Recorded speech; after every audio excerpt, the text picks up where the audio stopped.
Good morning, Philippines! Good morning guys. So ngayon, alam nyo ba ngayon? Good morning sa inyo guys. Time check, it is 10:08 na ng umaga. Punta tayo sa labas. Ilagay ko sa sako yung dahon na inano ko. Yung dahon na final ko sa backyard. Punta tayo doon.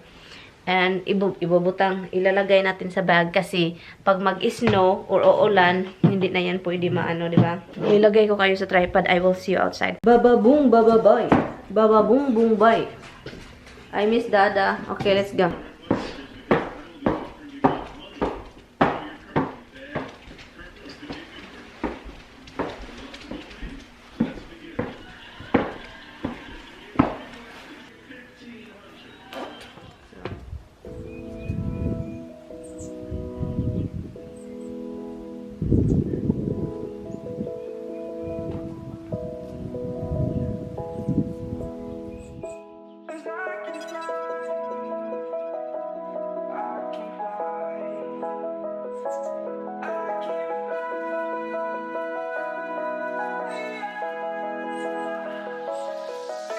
I'm crawling around, searching for higher ground. Can't see in front of me, my enemies. I've tried every possibility, ability to know if I can bleed. If that's what you wanted, you won't get it tonight.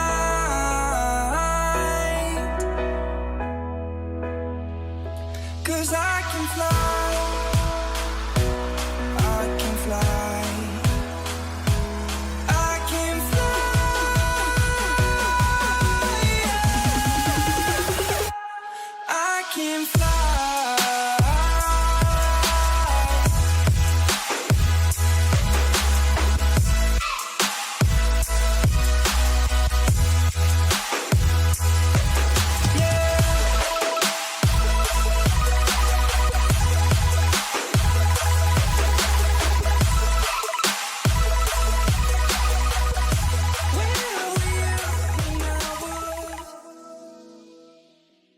Oh, tignan niyo yung mukha ko, guys. Sobrang so cold and red. Nabasa yung likod ko kasi mainit. Well, maginaw pero. And time check, it is 3:07 na ng hapon. And tapusin ko lang tong ini-edit ko. And so yun. Akala ko nag-i-snow kanina while I was cleaning up the backyard. Punta tayo talagang punta tayo sa isang bahay. Puntahan natin yung asawa ko kasi hindi siya makapunta dito sa Monday and Tuesday kasi may dentist appointment siya. So yun. So kaya yun. Alam nyo ba guys, excited ako. Matagal pa to pero hindi pa talaga ako sure. Hindi pa ako sure. Pero baka uuwi ako.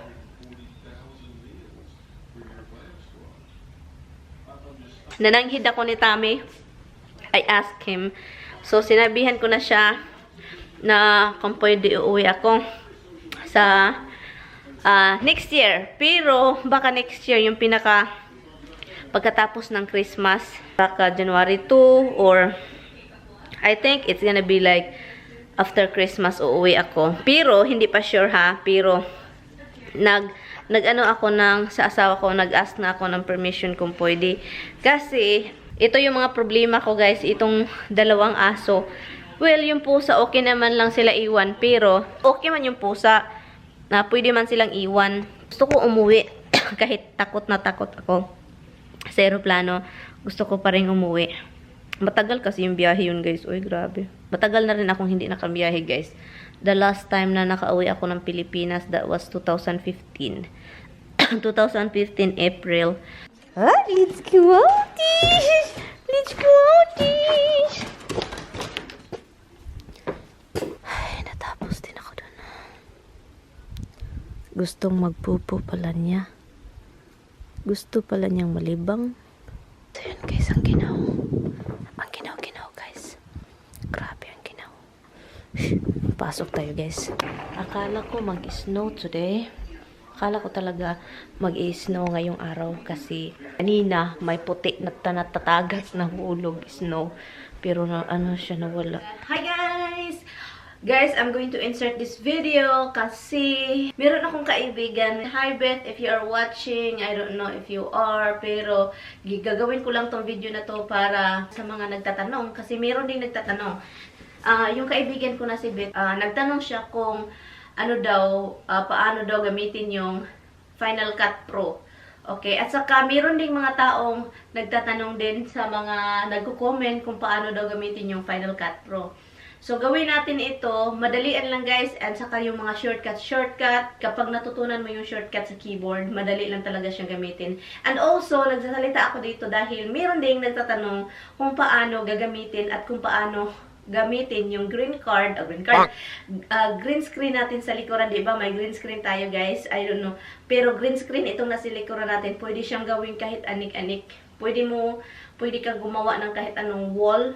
Kung gusto mo mag-ibang wall, yung parang kakaibang wall or video sa background mo.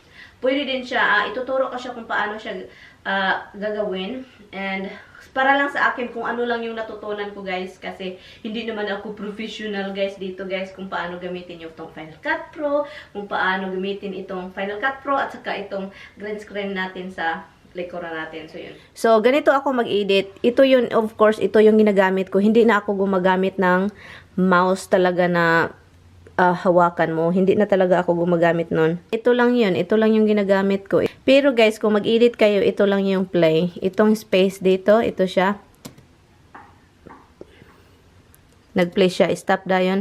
Ito siyang stop at saka play. Kapag gumagamit kayo ng ano siya, stop, play. Stop, play. Ito yung forma ng kamay ko guys, ganito. Dito sa B, ito siya. Pasensya na sa kamay ko guys sa sobrang ginaw at saka dry yung kamay ko ngayon as in sobrang dry. Dito, itong thumb ko, dito siya. Ito siya dito sa space. At ito naman dito sa B. Sa B. Dito. At saka itong maliit na ano ko, ito maliit. Dito siya sa A. Ganito ako mag-edit. Madali lang talaga mag-edit guys kapag alam mo kung paano gamitin yung mga shortcut sa keyboard. Ang itong B pala guys, magagamit mo to. Pasensya na. Pag i-click mo yan B, makikita mo yan. Ito siya. 'Di ba? Delete na siya, 'di ba? 'Di ba siya maging delete? Yun yung parang pangkat ng clip mo. At i-click mo yung A, yun siya arrow, naging arrow siya, 'di ba? Kapag i-click mo yung B, pag i-click mo yung B, naging ano siya, naging pangkat para siyang yung icon niya, naging ganon. Click natin yung ano, A, naging arrow. So alam niyo na yung B at saka A. So yun yung ginagamit ko, B and A kapag mag-i-edit ako palagi. Itong in guys, meron din itong function itong in. Ang function ng in is, for example, parang ang nalaman ko lang sa in, hindi ko alam kung paano. Di ba may yellow? Yung yellow. Yung yellow niya yan. For example, may ano dito, may yellow dyan. Kasi may naputol na yung ano, di ba? Clip naputol. So, yellow siya dyan. Pag i-click mo yung in, hindi mo na yan makikita. Mahirap na parang bigay ng boundary. So, yun yung parang yellow, yung in. Kapag maklik mo yung in, i-click mo ulit. Kasi mawala na yung yellow. Kasi yung pag yellow talaga, i-click natin yung in ha. Yun ha. Kapag yung may yellow kasi, look, ano lang siya. So, makikita mo yung yellow kung saan yun. Basta, hindi ko ma-explain. Basta yun na. Ang hirap. Pero yun lang na ano ko. Pero itong V, is parang nawala yung clip, 'di ba? Itong V. Look, nawala yung hindi naman nawala, parang naging blank. Parang naging blank siya, oh. Oh, yung clip na 'yan kung saan nakaano itong yellow. 'Di ba? Yan. Pero hindi mo ito magagamit palagi kapag na-accidentally click mo lang siya and then na ano ka, hala, ba't nawala yung ano? Ba't nawala yung clip na 'yun? I-click mo ulit yung V. At saka ito palang ano guys, itong M is marker. I-click mo tong M, itong M dito, marker. Pwede, i-delete mo yung marker. Pwede mong i-delete. For example, i-click mo dito. Di gusto mong mag-mark dyan. Lagyan mo ng mark. I-click mo lang yung aim. Diba? May marker na siya, diba? And, ganito lang talaga yung kamay ko, guys. Ganito. Yung isang kamay ko, yung right hand ko dito. Dito siya para panggalaw sa araw. At saka kung gusto kong mag-play, ano lang ako, ito. Ito, ganito. Ganyan. Kung gusto kong i-delete, i-click ko yung B. Kung gusto kong mawala yung delete na icon dyan, i-click ko yung A. Yun lang. So, itong dito guys, ano to guys? Transition. Ang daming transition niya, oh. Diba, ang dami. Yung mga transition like this, oh. For example, i-close natin ito. At saka gusto ko lagyan ng transition dito sa gitna. Lagyan mo lang siya ng kahit anong anik-anik na transition. For example, ito, ilagay ko siya dito. I-drag mo lang siya dyan, and then try it now. Yun yung mga transition. Okay, so yun dito, transition, ito dito, diba? Ang dami, may mga 360 degree, blurs, dissolves, movements. Marami siya dala. Hindi naman ikaw logi. Hindi ka naman logi sa Final Cut Pro. Mahal siya, pero yes, worth it naman siya, at saka easy lang mag-edit ng videos sa Final Cut. Ito siya guys, effects. Ang daming effects guys, oh. Dami, 3 basic, blur, color, kakaiba. And then dito din may audio dito sa baba. Dito, ang daming audio guys. Dito ako ng pitch yung for example, this video right here. Gagawin ko siya ng gawin natin siya ng cartoon something. Where is it? Cartoon animals. Ito. Ilagay natin siya dito. And then, pakinggan natin.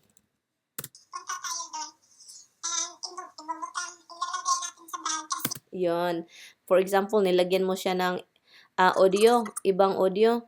Kung ayaw mo, i-ano mo lang dito sa ibabaw o dito, edit. And then, undo, add effects. Yun. So, wala na siya. And, kapag gumagamit ka ng Final Cut Pro, itatry mo lang silang tignan kahit dito may mga naman sila. Guys, kailangan mo lang siya talagang paglaruan para malaman mo ang music. And ito siya guys, dito tayo ng mga music. Dito nakikita nyo sa ibabaw sa left hand side nyo sa top area dito. Dito siya. Kita nyo itong arrow dito. I-click natin yan ha. Ang daming sound effects na nakasama sa Final Cut Pro, sorry. Ang daming sound effect like this. Yung mga tawa, ang dami. Dito na yung mga tawa sa people. Yun. Dami na siya, guys. Dala na ito sa Final Cut Pro. Hindi ka na dapat bumili. Kasi kapag dito ka i-click mo to, and then sound effect, and then you have to choose here, up here, kung anong gusto mo. Yung mga sci-fi, ganito yung mga sci-fi guys, oh. Yun. So, ang daming niya. Parang, man yan? Katakot. For example, nagda-download ka ng mga non-copyright music. Kung gusto mo yung mga music na pwede sa YouTube, i-download mo siya. Makikita mo rin siya kahit hindi mo na siya nilagay sa Final Cut Pro. May nakalagay naman ditong iTunes dito, dito. Kita nyo dito itong araw na to. Ito, i-click mo lang siya. Kung saan mo yung kinukuha yung non-copyright music para sa video mo, i-type mo lang like me, I have here NCS. Galing yan sa YouTube guys, yung mga music na ito. Galing ito sa YouTube, yung mga non-copyright sound. Itong NCS, non-copyright sound. Magaling sila guys, pwede, hindi ka pagsabihan ng YouTube na, ba't ganito yung music mo, copyright ka.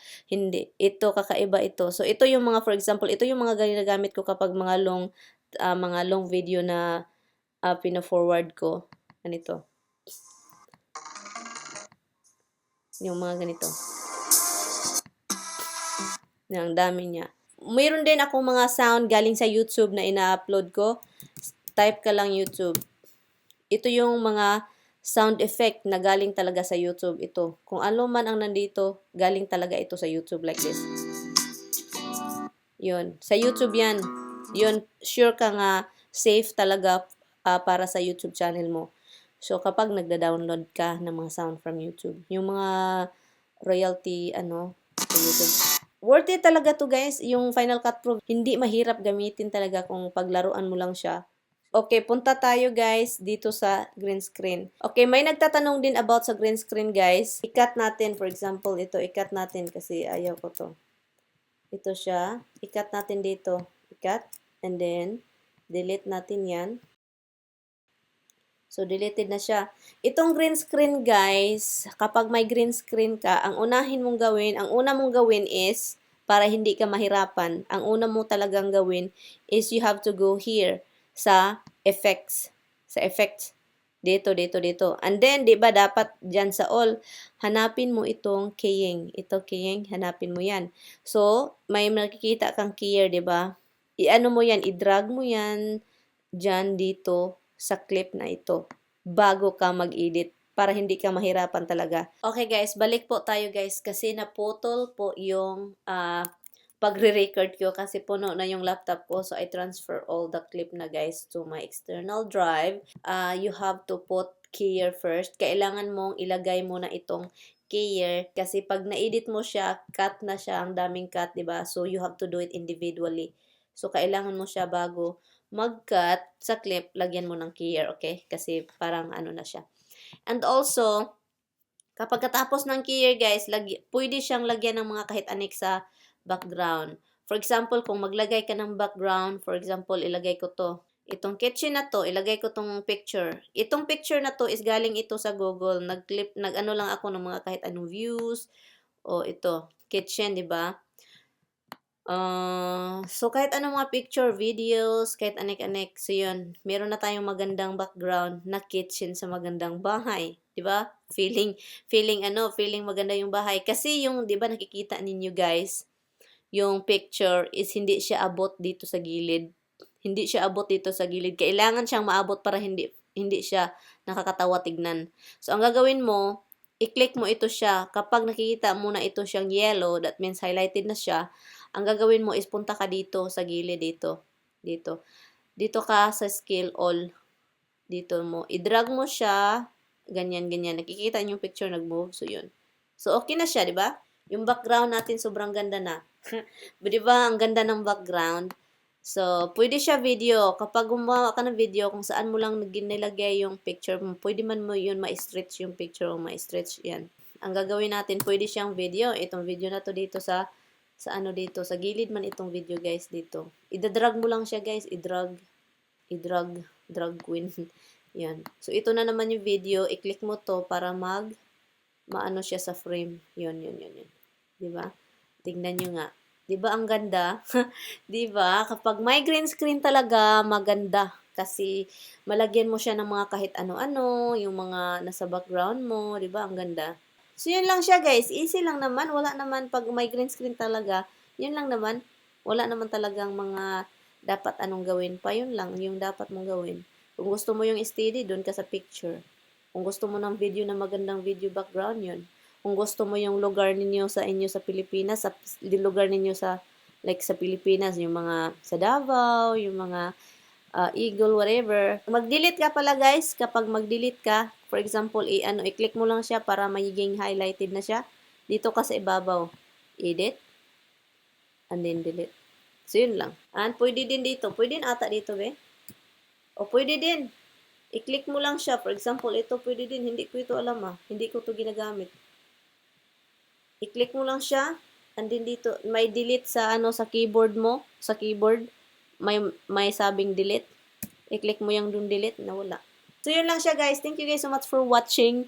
And I hope may natutunan kayo guys. Sa YouTube ko lang ito nakikita guys. Hindi ako professional. Hinahanap ko lang to sa YouTube. For sure, kung kayo gusto talaga ninyo, makikita lang ito talaga lahat sa YouTube. So, but anyway, thank you guys so much for watching. I will see you guys in my next one. Bye!